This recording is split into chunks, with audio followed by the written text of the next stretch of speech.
Make sure to like the video, leave a comment with your thoughts, and subscribe so you never miss a new story. The evening sunlight poured through the kitchen windows, casting a warm glow over the countertops as Claire moved quietly between pots and pans. The aroma of garlic, rosemary, and roasted chicken filled the air, blending with the low hum of jazz playing from the radio. It was Friday, her favorite day of the week. Not because anything grand ever happened, but because it offered a kind of peaceful ritual she'd grown to cherish over the years. Michael, her husband of 27 years, was outside on the deck, laughing with his oldest friend, Andrew. Their voices drifted in and out through the screen door, familiar, deep, and occasionally breaking into fits of laughter that tugged a smile from Claire as she stirred the sauce. Andrew had always been a part of their life, like furniture that had been there so long you stopped noticing the edges. He'd been Michael's best friend since college, and over time, he'd become a fixture in Claire's world too, helping them move houses, showing up for birthdays, and later, after his wife passed, dropping by just to not be alone. Dinner came together effortlessly, as if her hands had memorized the steps long ago. She called the men in and watched from the kitchen as they took their usual seats, Michael at the head of the table, Andrew across from her. The meal was filled with easy conversation, the kind built on years of familiarity. They spoke about sports, old road trips, and childhood stories Claire had heard dozens of times but still enjoyed. There was comfort in their rhythm, in the way they laughed and interrupted each other, like time hadn't touched their friendship. After dinner, Michael leaned back in his chair, rubbing his stomach in satisfaction. "I swear, Claire," he said with a grin, "you missed your calling as a chef." She rolled her eyes and playfully tossed a napkin at him. "You say that every Friday," she replied. He stood up with a sleepy smile. "I'm tapping out.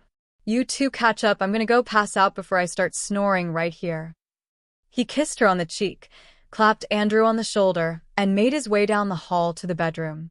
A few moments later, the house was quieter, the only sounds now the clink of cups as Claire cleared the dishes and the gentle rhythm of the jazz still playing. "I'll help," Andrew offered, rising from his chair. She waved him off. "You're the guest. Just sit. I've got it." He settled back, watching her for a moment. "You always say that," he said softly, with a smile that didn't quite reach his eyes. Claire glanced over her shoulder, catching a hint of something different in his tone. But she brushed it off, placing 2 mugs on the table and filling them with fresh coffee.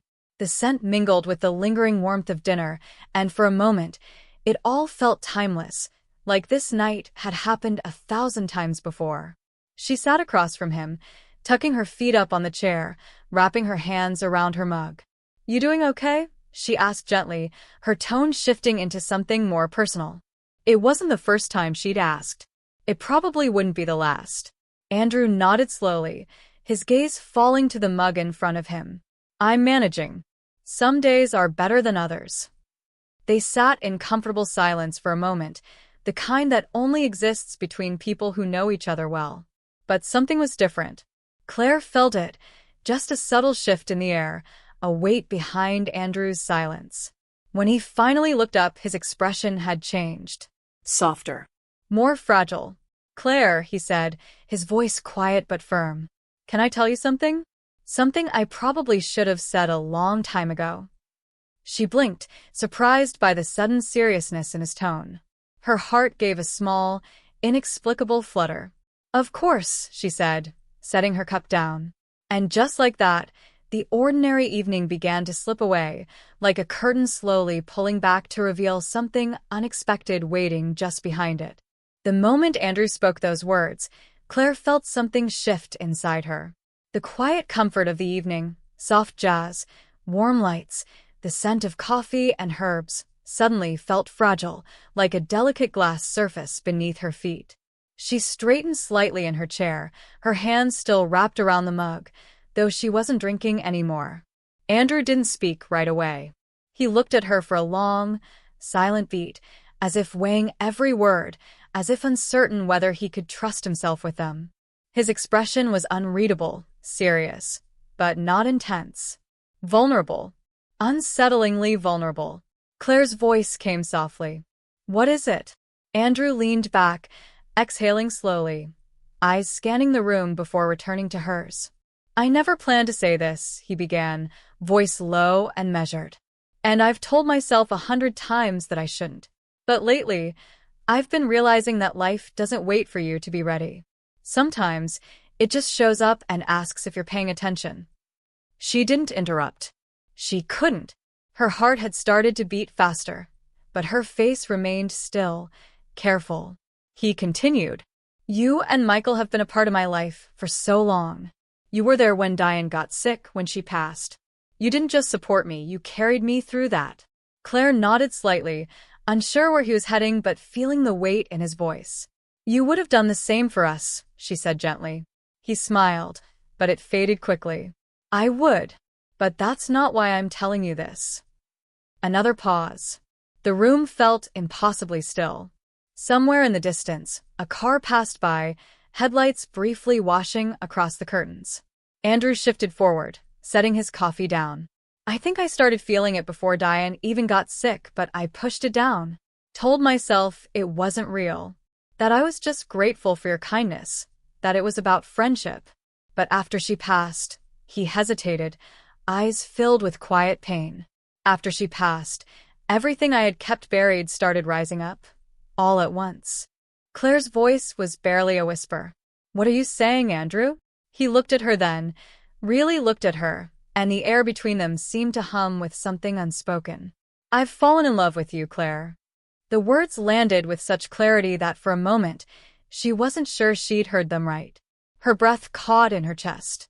She didn't move, didn't blink, only stared at him as though the world had tilted slightly off its axis. Andrew sat back, his expression calm but open, as if he had accepted whatever might follow. "I know how that sounds," he added quietly. "I know you're married. And I know I shouldn't have said it. But I couldn't keep pretending. Not anymore." Claire set her mug down with trembling fingers. She wasn't angry. That surprised her. She wasn't even hurt. She was shaken. Not by what he felt, but by how much it stirred in her. She studied his face, familiar and unfamiliar at the same time. He looked the same, gray in his beard, tired around the eyes, but something had changed. There was a raw honesty there, a sense of finality, like a man who had been holding his breath for years and had finally exhaled. "I don't know what to say," she murmured, her throat tight. "You don't have to say anything," he replied. "I'm not asking you for anything. I just needed you to know. Because whatever happens next, I couldn't live with myself if I kept lying, especially not to you." They sat there in silence. Not the easy kind from before, but a thick, charged quiet. Claire's mind was spinning. Images of Michael, of Andrew's late wife, of every dinner they'd ever shared, every quiet glance she hadn't thought twice about until now. "You caught me off guard," she finally said, her voice steadier now. "I care about you, Andrew. I always have. But this..." He nodded. "I know. It changes things." Claire looked down at her hands, then up at him. "Yes, it does." And in that moment, she realized this wasn't just about Andrew's confession. It was about something inside her that had been quietly waiting, unsure, unacknowledged, but very much alive. She didn't know what it meant. Not yet. But she knew she couldn't go back to how things were. Not after this. The morning after Andrew's confession arrived like any other, with sunlight spilling softly through the bedroom curtains and the faint hum of birdsong outside. But Claire felt none of the usual comfort it brought. She lay still beneath the covers, her back to Michael, staring at the wall as her mind looped through the night before. Andrew's voice echoed in her thoughts, calm, sincere, devastatingly honest. "I've fallen in love with you." Words that had unraveled something inside her. She hadn't slept much.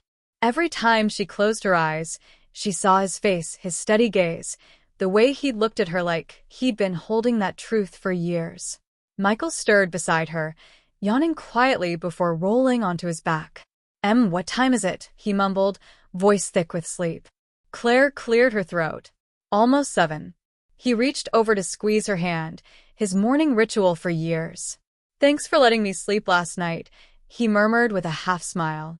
"You and Andrew must have solved all the world's problems." She managed a small laugh that didn't quite reach her eyes. Not exactly. He kissed her temple, oblivious. I love that you two still get along so well. Makes me feel like everything's right in the world. Claire swallowed hard as guilt crept in like a shadow. What would he say if he knew? She turned her face into the pillow, hiding the sudden sting in her eyes. Michael rose, stretching and walking off to shower, humming under his breath.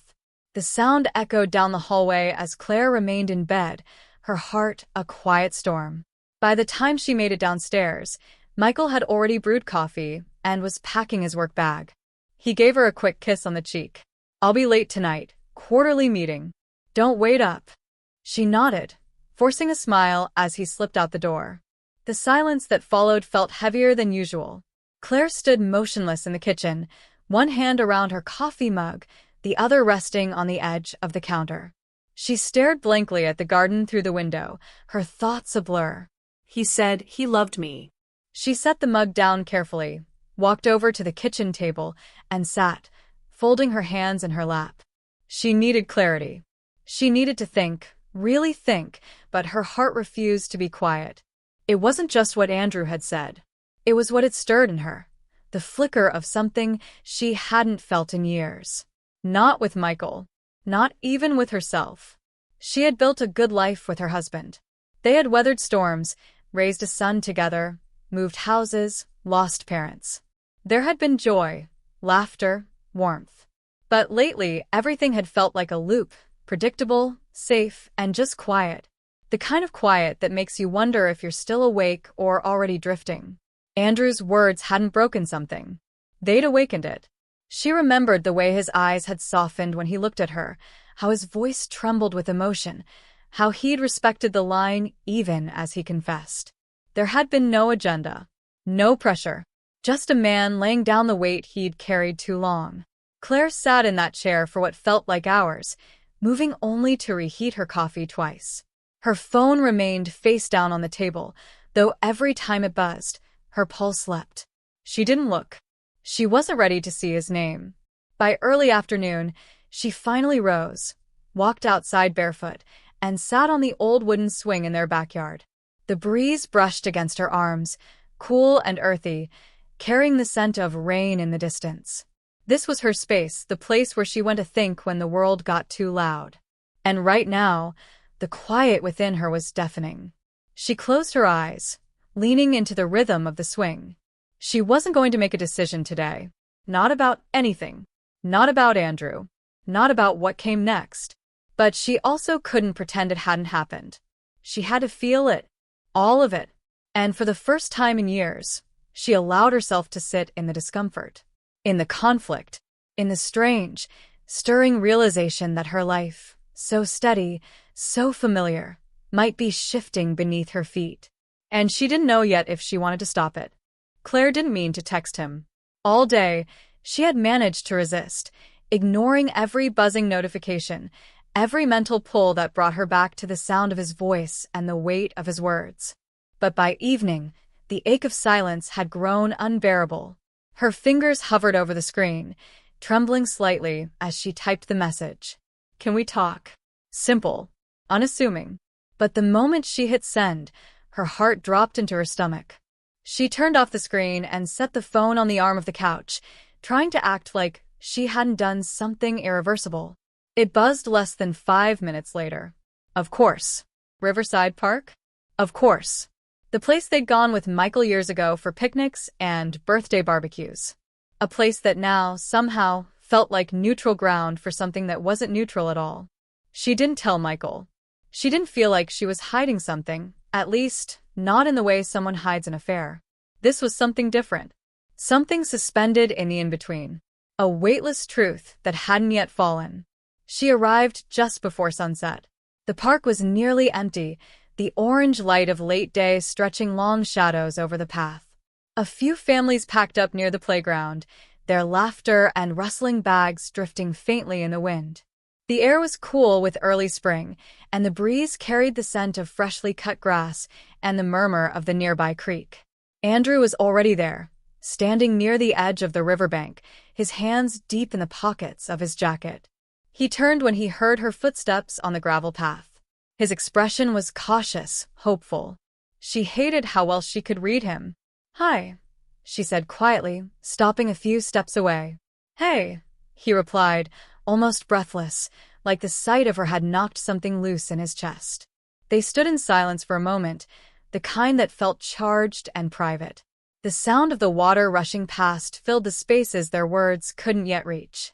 Claire broke the silence first. "I haven't stopped thinking about what you said." Andrew's jaw flexed slightly, and he nodded. "I figured as much. I haven't either." She glanced down at the grass, watching it move in soft waves beneath the wind. "I don't know what this is," she said. "What I feel. But something changed. And I can't go back to pretending it didn't." Andrew took a step closer, slow, careful, as if afraid too much movement would shatter the moment. "I don't want to confuse you," he said gently. "And I'm not asking you to give me anything. I needed to know if what I felt was real." Claire looked up at him, her eyes searching. "It was." He let out a breath that seemed to come from somewhere deep in his chest. Relief, sadness, hope. All of it swirled in his expression like a storm waiting to break.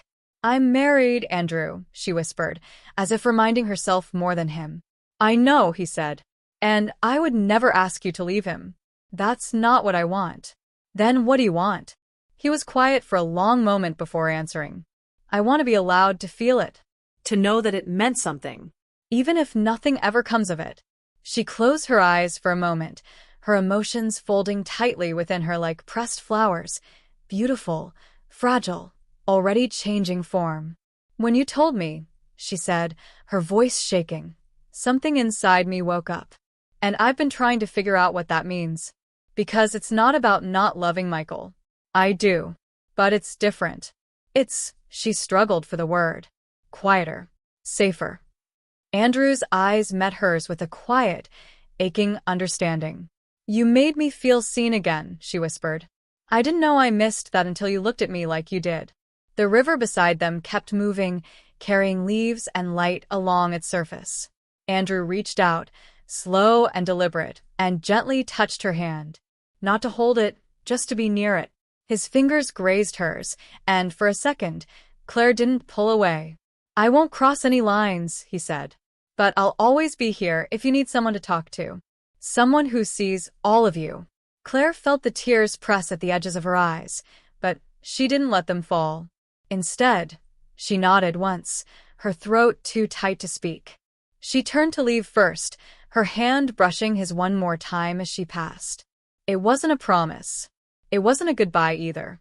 It was something in between. And in that uncertain space, something unspoken bloomed. Tender, complicated, and undeniably real. Claire didn't tell Michael about the meeting at the park. She couldn't.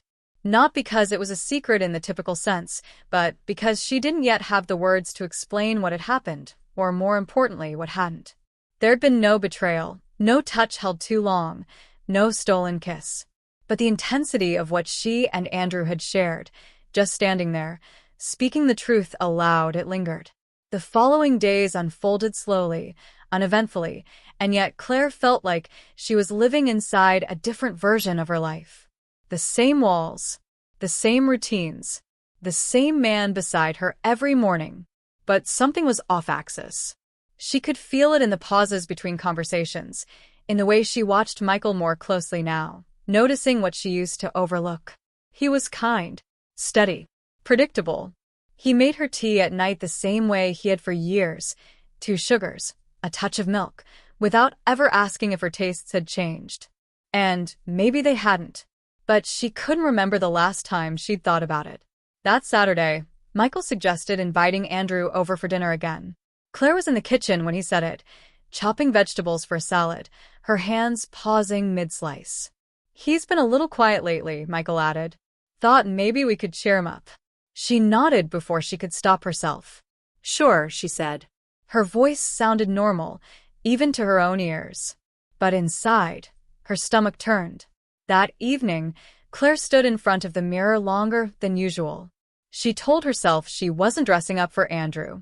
She picked a simple blouse, minimal makeup. Still, When she brushed a little color onto her cheeks, she caught herself hesitating, and then continued anyway. The doorbell rang just as she was pouring wine into 3 glasses. Michael greeted Andrew with a warm bear hug, pulling him inside with a loud laugh. Claire stood back a step, unsure of how to look at him, unsure of how he'd look at her. When their eyes met, it was quiet. No electricity, no intensity, just recognition. A silent acknowledgement that something had happened, and they both remembered every word of it. "Hi," she said softly. "Hey," he replied, smiling gently. "Thanks for having me." Dinner was filled with the usual rhythms. Michael did most of the talking, recounting stories from work, updates from their son, the neighbor's ongoing fence dispute. Andrew chimed in easily, as he always did, with dry humor and soft laughter. To an outsider, it would have looked perfectly normal, comfortable. But Claire felt everything underneath. The glances that hovered half a second too long. The silence that stretched between words only she and Andrew noticed. The way she was more aware of herself, her gestures, her voice, the distance between her and the chair across the table. After the meal, Michael suggested they move out to the back porch. The spring air was warm, and the fading light painted soft oranges across the sky. They sat under string lights Michael had hung last summer, glasses in hand, the distant hum of crickets growing louder as the sun dipped below the horizon. Halfway through their conversation, Michael excused himself. "I promised Mom I'd call her tonight," he said, standing with a stretch. "Be right back." Claire's heart dropped.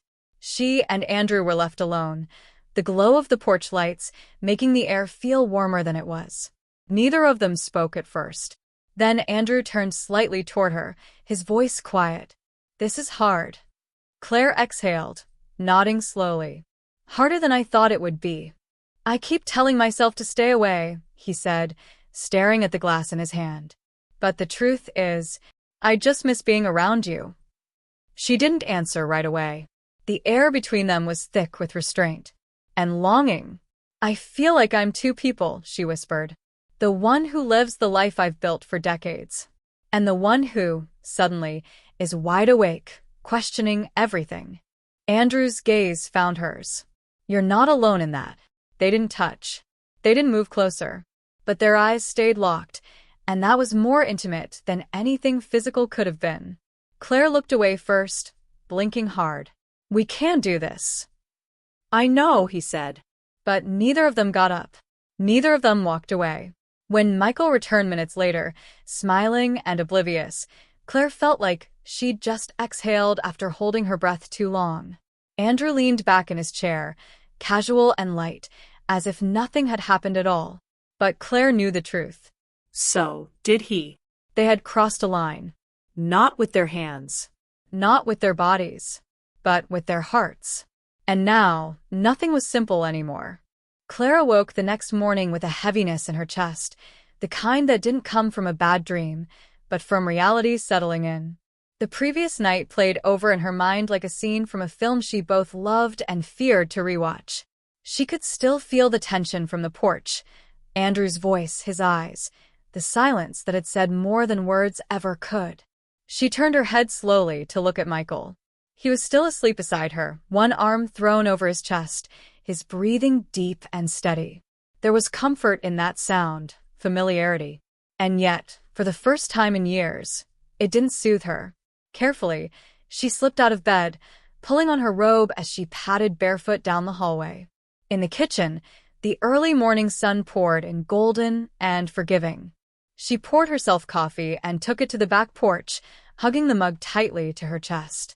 The string lights still hung overhead, now off and slightly swaying in the breeze. She could still see the ghost of last night's conversation sitting across from her. The way Andrew's voice had cracked, the way her heart had responded without permission. No words had been exchanged since. No messages. No missed calls. Just silence. But it wasn't an empty silence. It was full.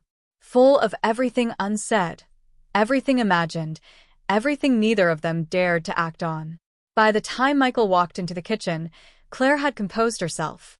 She greeted him with a smile, asked about his sleep, made him toast. She moved through the morning like a woman who had not, just 12 hours earlier, realized she was living in two worlds at once. Over the next week, Claire tried to anchor herself to the version of life that made the most sense. She focused on work, on errands, on calling her sister. She cooked new recipes, reorganized the linen closet, and even began sketching again, a quiet hobby she hadn't touched in years. But every time her phone lit up, her pulse jumped. Every time she passed the park, her chest ached. And every time Michael kissed her goodnight, a part of her winced, not because she didn't love him, but because she didn't know how to hold two truths in one heart without breaking it. Then, one Thursday afternoon, she walked into town for groceries. The air was crisp and the sidewalks were quiet. As she turned the corner near the bookstore, she saw him. Andrew. He was across the street, standing outside a coffee shop, staring down at his phone. He hadn't seen her. For a second, Claire froze. She could turn back. She could walk away. But something in her legs kept moving forward, crossing the street before she'd even decided to. He looked up just as she stepped onto the sidewalk. For a moment, they didn't say anything. Then, Claire. Hi. His voice softened. I didn't expect. Me neither, she admitted, her hands gripping the handles of her shopping bag a little too tightly. He gestured to the bench nearby. Can we sit? She hesitated only a moment before nodding. They sat side by side, not touching, not too close. The silence between them was different now, less heavy, more uncertain. I wasn't going to reach out, Andrew said finally, his voice low. I thought maybe it would be easier for both of us if we let things fade. Claire nodded slowly. I told myself the same thing. But it didn't fade, he said. No, she whispered. It didn't. She stared ahead at nothing in particular, her mind trying to form coherent thoughts while her heart pounded with clarity. Andrew, I don't want to hurt Michael. I can't. But I can't lie to myself either. He looked at her, eyes searching. I know. I'd never ask you to. I feel like I'm walking a tightrope, she continued, between two lives. The one I've had for almost 3 decades. And the one I never expected to want. Andrew was quiet for a long time before he spoke. Then maybe, he said carefully, we stop pretending we're not feeling what we feel. Maybe we accept that it's real, but we don't act on it. We just allow it to exist. Claire turned her head toward him. And how do we do that without it growing into something we can't control? His answer came without hesitation. We stay honest. Completely. Even if it hurts. She looked at him, then really looked and saw the truth. He was hurting too. Not from rejection. From restraint. From loving her and knowing he might never be allowed to show it. Claire reached over slowly, placing her hand over his for just a moment. Warm. Steady. Alive. Then she pulled away.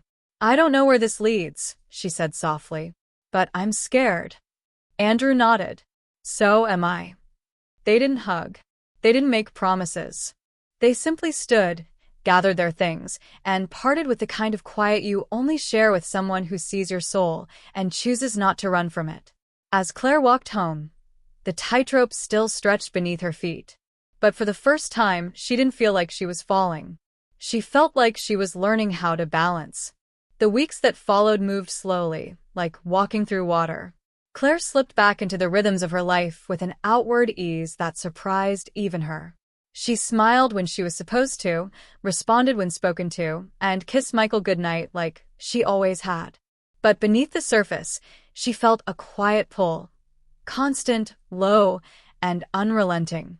She saw Andrew, but never alone. Occasionally, he'd join Michael for coffee, or come over to watch a game. Claire kept her distance, polite but reserved, as if any wrong move would tip something off.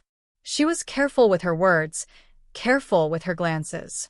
But every once in a while, their eyes would meet, and in that moment, everything they weren't saying rushed between them like an unseen current.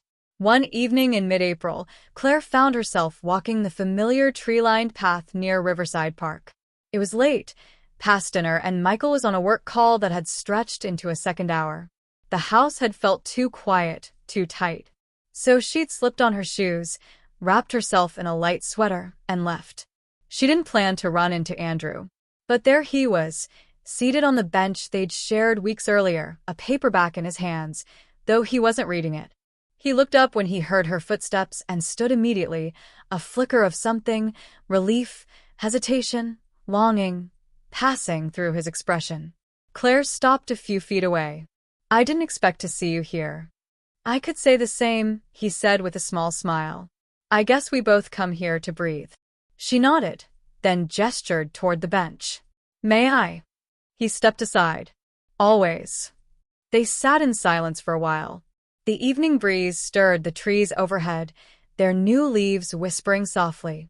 Streetlights cast golden pools along the path, and in the distance, the soft splash of water echoed from the riverbank. "I didn't mean to avoid you," Claire said eventually. "I know," Andrew replied. "I didn't take it personally. It's just easier when we pretend it's not there." He nodded. "And harder, too." Claire looked down at her hands, folded in her lap. "I think about it every day," she admitted. About you. About what we said. I try to push it away, to remind myself of the life I chose. But then I'll see something, a glance, a smile, the way you used to make Diane laugh, and suddenly I feel like I can't breathe. Andrew was quiet, but she felt the weight of his attention. "You don't have to explain it to me, Claire. I'm living it too." She turned toward him, her voice quieter. "And does it ever get easier? Feeling this much, but doing nothing with it?" He hesitated, then answered with honesty that settled deep in her bones. "No." "But it feels better than pretending it's not there." A long pause followed, the kind that says everything without a single word. Claire leaned back slightly, tilting her head to the sky. "Sometimes, I wonder what it would have been like if we'd met first." Andrew's breath caught faintly, and she didn't need to look at him to know he was imagining it too. "I think about that more than I should," he said. "And then I hate myself for it. Because I admire Michael. I always have. And you," he stopped, his voice tightening. "You belong to him." Claire's eyes filled, though no tears fell. "Do you believe people can belong to more than one person? Even just in pieces?"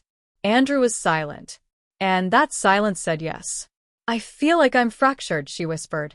"Like half of me is anchored to the life I built with Michael, the years, the memories, the quiet loyalty of it. And the other half wants something I didn't know I was missing until you said it out loud."